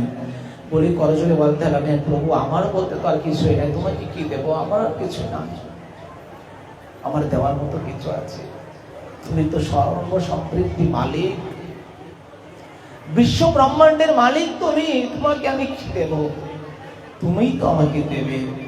বলছেন না, তুমি সংকল্পিত হয়েছ, আর এই সংকল্পিত হয়েছ তাই দিতে হবে। প্রভু তোমার তো 2টি পা, আর 1 পা নাই, তাহলে তোমাকে দিব কি করে? তখন এই সাক্ষাৎ বটুরূপী বামন ভগবান নিজের নাভি প্রদেশ থেকে একটা চরণ বের করলেন, বলি এই যে আমার আরেকটি পা, এইবার তুমি আমাকে আর 1 সম্পদ দান করো। বলছে, প্রভু আমার সমস্ত সম্পদ নিয়েছো, আমার কোনো আপত্তি নাই, কিন্তু আমাকে তো দেই নাই, দাও তোমার চরণ। এই বলি কি করলেন, বলি ভগবানের চরণ নিয়ে নিজের মস্তকে ধারণ করলেন, আমার মস্তক তো কাউকে দেই নাই, মস্তকে ধারণ করে নিলেন। এই যে প্রভু তোমার চরণ আমার মস্তকে, এইবার আমার মস্তকে যা থাকবে সবই তো আমার। এইবার ভগবান বিপদে পড়ে গেলেন, সত্যিই তো তোমার মস্তকে আমার চরণ, তার মানে আমার অধিকার এখন তোমার উপর। তখন বলছে, প্রভু কি করা যায়? তখন বলিকে শান্ত করার জন্য বলছেন, যাও তোমাকে আশীর্বাদ করে দিলাম, তোমার ইন্দ্র ভবিষ্যতে, আগামী মন্বন্তরে তুমি ইন্দ্র হবে। আর বলছে, প্রভু আমি তোমাকে ছাড়বো না, আমার সঙ্গে যেতেই হবে, যাও তোমাকে আমি সুতল রূপে দিয়ে দিলাম, অতল, বিতল, মহাতল, তলাতল, সুতল। এখানে 7টি আছে, অতল, বিতল, মহাতল, তলাতল, সুতল, নিম্নে 7, উপরে 7, মাঝখানে আমরা। এই সুতল লোকে বলিকে দিয়ে দিলেন। বলি বলছে, প্রভু আমি একা যাব না, আমার সম্পদ তুমি, তোমাকে নিয়ে যাব। তখন বলি সেই ভগবানকে নিয়ে চলে যায়। সুতল লোকে ভগবান কত হাজার বছর পর্যন্ত ছিলেন বলির পরের পাহারাদার রূপে। যাই হোক, এরকম ভাবে বললেন। এই জন্যই সর্বাত্মা সমস্ত কিছু দিয়ে দিলাম, হয়ে গেল। বলছে না, কায় মনোবাক্যে দিলাম তবেই হবে, তুমি পূর্ণভাবে দিতে পারলেই তো তুমি মহান, আর অপূর্ণ ভাবে দিলে এই দেব দেব দেব বলেই তোমার জীবন শেষ, আর দেওয়া হলো না। যাই হোক, এরকম ভাই বলছেন, সর্বাত্মা সমর্পণে বলি মহারাজ বিভীষণ এই রূপে ভাবে মুখ্য 9টি অঙ্গকে ধারণ করলেন। তাছাড়া দুগ্ধ আহরণে শ্রী ঠাকুর মহাশয় আমরা আলোচনা করেছি, নিত্যানন্দ প্রভু মঞ্জুরি স্বরূপে দেখা যায়। তাছাড়া অনুত্তম ঠাকুর, শ্রীনিবাস, শ্যামানন্দ, তারা সবাই ভগবানকে লাভ করেছেন বিভিন্ন ভাবে, বিভিন্ন সেবায়। নিষ্ঠা হইলে উপজয় প্রেমেরই তরঙ্গ, তাই একটা না একটা নিষ্ঠা থাকতে হবে। নিষ্ঠা যদি না থাকে তাহলে পূর্ণতা আসে না। আজকে পাঠে আসলাম, কালকে আসলাম না, নিষ্ঠাচ্যুত হয়ে গেল। আজকে নাম জপ করলাম, কালকে জপ করলাম না, নিষ্ঠাচ্যুত হয়ে গেল। আজকে পাঠ করলাম, কালকে পাঠ করলাম না, নিষ্ঠাচ্যুত হয়ে গেল। আজকে গ্রন্থ পড়লাম, কালকে গ্রন্থ পড়লাম না, নিষ্ঠাচ্যুত হয়ে গেল। আজকে তুলসী দিলাম, কালকে তুলসী দিলাম না, নিষ্ঠাচ্যুত হয়ে গেল। এই জন্যই যা করব প্রতিদিন, প্রতিনিয়ত, তাহলেই ভগবান আমাদেরকে সর্বোপরি রক্ষা করেন। মালাগেতে নন্দগ্রামের গৌরদাস বাবাজি মহারাজ ভগবানকে লাভ করেছেন। শ্যামানন্দ প্রভু জারু দিয়ে, এরকম ভাবে অনেকে অনেকভাবে ভগবানকে লাভ করেছেন। বলতে লাগলেন, দেখো সুখমণি পরীক্ষিতকে বলতে লাগলেন, পরীক্ষিত দেখো এই জগতে আমার অনেক সম্পদ, আমার অনেক বৈভব, আমার অনেক সুন্দর দেহ, আমার অনেক যৌবন, এইরকম যার অহংকার থাকবে আমার কথায় সবাই চলে, আমার সুন্দর চেহারা, এই এলাকার মালিক আমি, আমার কথাই সবাই চলে, আমি প্রভুত্ব, সবাই আমার দাস, এরকম ভাবে যার অহংকার থাকবে সে কোনোদিন জীবনে উন্নত করতে পারে না। তোমার মধ্যে যে আধার বা আত্মা, আমার মধ্যে ঠিক সেই আত্মা, তোমারটা সচেতন, আমারটা অচেতন। যখনই আমি সচেতন করতে পারবো তাহলে আমি বিভূরূপে ভগবানকে জানতে পারবো। এটার জন্য অহংকার করতে নয়। 18 প্রকার সকাম দিয়ে মানুষের সৃষ্টি, পিতার অংশ 4, মায়ের অংশ 4, ভগবানের অংশ 10, এইভাবে আমাদের সৃষ্টি হয়। কাকবান্দা বান্দা অনুপেষ্ট সন্তান জন্ম হতো না যদি ভগবান কৃপা না হতো। পঞ্চভূত দ্বারা ভগবান এই পৃথিবীকে সৃষ্টি করেছেন। তোমার মতন আমার মতন কোটি কোটি মানুষকে মাটি দিয়ে ভগবান বানিয়েছে। আমরা তো এই পঞ্চভূতে অগ্নি, বায়ু, মাটি, বাতাস ইত্যাদি দ্বারাই তো। তাহলে এই আমার মতো তোমার মতো ভগবান কোটি কোটি মানুষকে মাটি দিয়ে বানিয়েছে। আবার ভগবান এই কোটি কোটি মানুষকে মাটিতে মিশিয়ে দিয়েছে, আগুনে মিশিয়ে দিয়েছে, জলে মিশিয়ে দিয়েছে, আকাশে মিশিয়ে দিয়েছে, বাতাসে মিশিয়ে দিয়েছে। পঞ্চভূত সবার শরীরের মধ্যে এই 5টা আছে, আকাশ, মাটি, ভূমি, বায়ু, জল, অগ্নি, এই 5টা। এই 5টা যখন মৃত্যুবরণ হয় এই 5টা 5 দিকে চলে যায়। তাহলে কিসের এত অহংকার? কাকে নিয়ে অহংকার করো? মানুষ নিজেরাই ভাবে আমি নিজেই সব করেছি, এই সংসার আমি করেছি, আমিই তো করেছি। তুমি মনে দেখো এই সংসার দিব্যি তোমার নয়, এমনি থেকে চলতে থাকবে। আরে বাবা তুমি জানোই না, দরজাটা না খুললে এই দরজা খোলাই হতো না। আরে বাবা তুমি মরো, মরলে দেখো সংসার দিব্যি চলবে, আর দোকানও দিব্যি চলবে, দরজাও ঠিক খুলে নেবে। এ নিয়ে তোমার অহংকার করার কোনো দরকার নেই। ভগবানের সৃষ্টি পাখি জীবজন্তু অবস্থায়, জীবন্ত অবস্থায়, দেখুন একটা পাখি, কখনো কাক, কোকিল, কত পাখি আছে, সেই পাখি যখন জীবিত থাকে তখন এই সামান্য পোকা, পিপিলিকা ইত্যাদি খেয়ে ফেলে তো। আর এই পাখি যখন মরে যায় তখন সেই পিপিলিকা পাখির দেহটাকে টুক টুক টুক টুক করে খেতে থাকে। তাহলে কিসের অহংকার? কাকে নিয়ে তো অহংকার করবো? কাউকে অপমান করা, কাউকে কমজোর বা দুর্বল মনে করে অপমান করা উচিত নয়। এই জগতে ভগবান সবাইকে কোনো না কোনো গুণের অধিকারী দিয়েছে, সবাইকে। কেউ কোনোদিন কলিযুগে কেউ কোনোদিন স্বয়ং সম্পূর্ণ হতে পারে না। কাউকে কোনো না কোনো ভাবে কোনো গুণ দিয়েছে, নির্গুণা মানুষ হয় না কেউ না কেউ। ছেলেটা অন্ধ, কিছু জানে না, অথচ খুব সুন্দর কীর্তন করে, এসে গুণ সবকিছু করে, কিন্তু তার রাগ নাই, গুণ। খুব সুন্দর কীর্তন করতে পারে, খুব সুন্দর ব্যবহার, গুণ। সুশিক্ষা, শিক্ষিত, গুণ। ভগবান কোনো না কোনো ভাবে তাকে গুণ দিয়েছে। একটি গাছ থেকে লক্ষ দিয়ে সেলাই কাঠি তৈরি হতে পারে, আর একটি দিয়ে সেলাইয়ের কাঠি দ্বারা লক্ষ লক্ষ গাছকে পুড়িয়ে ফেলা যেতে পারে। তো আমরা কাকে কিসের এত অহংকার করি? এই জন্যই কাউকে দুর্বল মনে করে, কাউকে কমজোর মনে করে অপমান করা, অপদস্থ করা উচিত নয়। ভদ্রতাই আমাদের প্রধান, ভদ্রতাই মুখ্য। ভদ্রতাকে দুর্বলতা মনে করা উচিত নয়। এরকম ভাবে প্রহ্লাদকে অনেক শিক্ষা দিলেন। বাদ বাকি আমাদের প্রহ্লাদের আরো অনেক শিক্ষা আছে। এই প্রসঙ্গে আমরা যথাযথভাবে আবার আমরা আগামী দিনের পাঠের বাসনা রাখি। আজকে আমাদের হরিকথা এখানে বিশ্রাম থাক। শ্রীমৎ মহাপ্রভু কৃপা হলে আগামী দিন পাঠের বাসনা রইল। ইত্যত্র বেশ বিশ্রাম। বলিয়ে শ্রীমন মহাপ্রভু কি, শ্রী নবদ্বীপ ধাম কি, সুরধনী গঙ্গা কি, জগন্নাথ দেবী কি, বলবন্ত উপস্থিত ভক্ত বৃন্দ কি, রাধা দামোদর দেবী কি, উপস্থিত ভক্ত বৃন্দ কি, অষ্টত শ্রী শ্রীমদ বংশীধর বাবা মহারাজ কি, অষ্টত শ্রী শ্রীমদ রঘুনাথ চৈতন্য দাস দাদু মহারাজ কি, জয় জয় শ্রী রাধে শ্যাম নিতাই গৌর হরি বল, নিতাই গৌর হরি বল, নিতাই গৌর হরি বল। আমার কি আর ধরো সবাই আপনারা হ্যাঁ বোঝেন না রে যে রাধা দামোদর আপনারা যারা বসে ভজন করবে? থাকেন, আচ্ছা, গাও। পিছন থেকে প্রসাদ দেওয়া শুরু করলে আপনারা পরে প্রসাদ হতে থাক আমি দেখাইতে থাক দাঁড়া হয়েছে দেখাক ছোট করে গাও ছোট করে যশোদানন্দন শ্রী রাধারমণ তোমার চরণে শরণ নিলাম, জীবনে মরণে আমি তোমার গোলাম। আপনারা পরে প্রসাদ গ্রহণ করেন, জীবনে মরণে আমি তোমার গোলাম।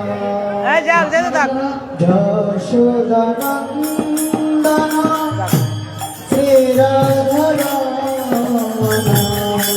যশোদানন্দন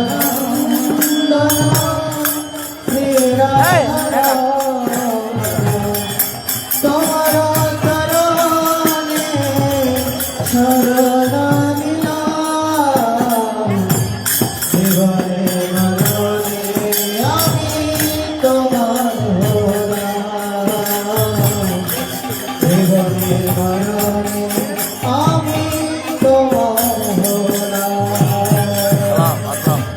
এই কোনো হ্যাঁ কালকে হ্যাঁ ভালো হ্যাঁ করেন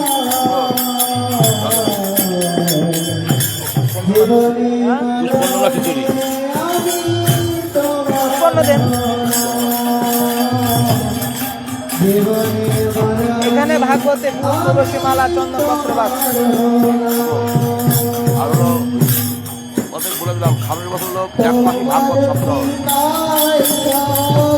কোথায় এখানে সপ্তাহ না পাঠ ভাগবত পাঠ হবে সপ্তাহ তো 7 দিনে হয় হ্যাঁ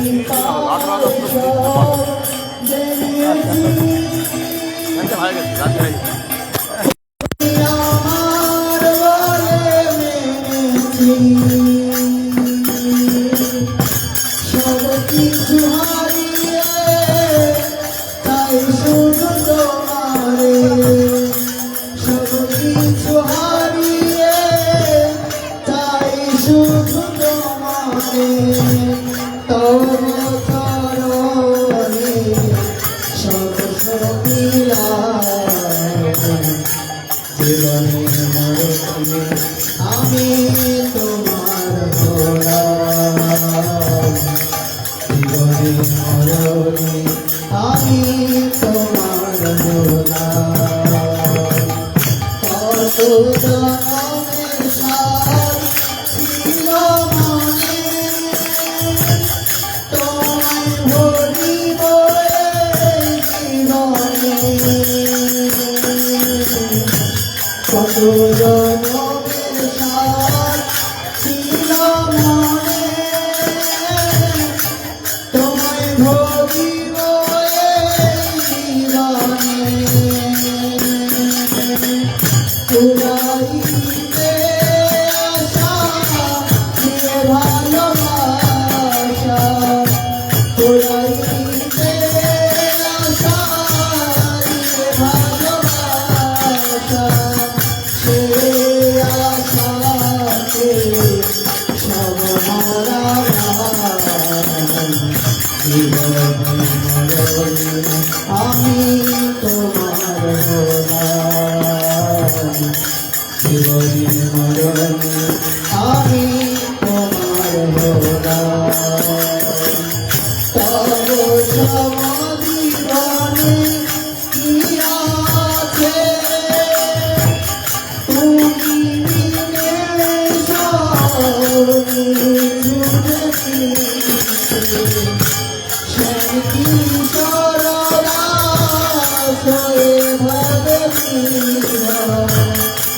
দাসন কিশোর হরে হরে নিরর তব হইর শপথ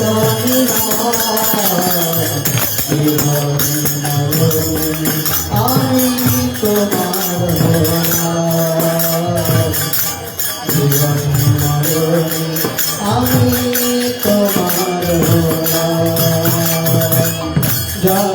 যশোদানন্দন শ্রীরাধর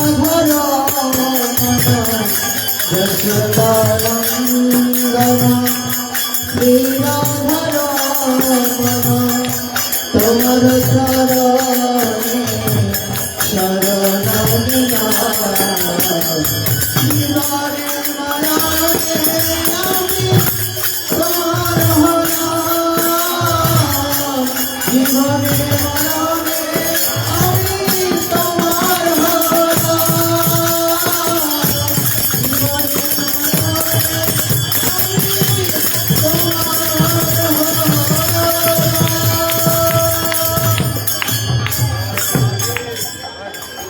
জয় জয় রাধে জয় জয় রাধে জয় রাধা মান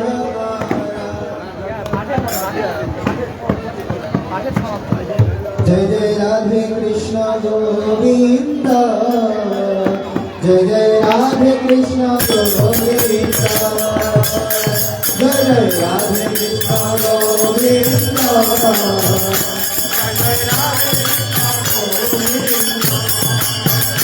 জয় জয় শ্যাম সুন্দর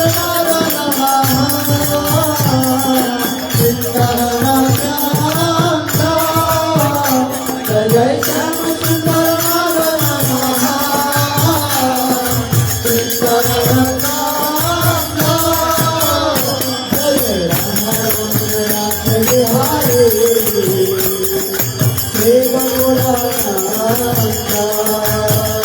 জয় জয় রাধা রমণ রাস বিহারী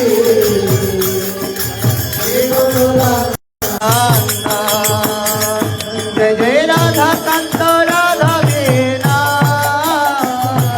जय राधे गोविंद जय जय राधा कांत राधा वीणा जय राधे गोविंद जय जय राधेश्वरी वीणा देने बाण कलक जय जय राजेश्वरी वीणा वेणी भानुकुल चंद्र जय जय गोपी मनो विमोहना रास राज चंद्र जय जय गोपी मनो विमोहना रास राज चंद्र जय जय भज बदलाना ब्रजेश्वर ब्रजेन्द्र जय जय ब्रज बुधुर्ताना धाना ब्रजेश्वर ब्रजेन्द्र जय जय ललिता विशाखाया दे जत सुखे वेन्द्र जय जय ललिता विशाखाया दे जत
করে দাহে দুগা চরণার বেলা এবার কৃপা করে দাহে দুগা চরণার বেলা হরে কৃষ্ণ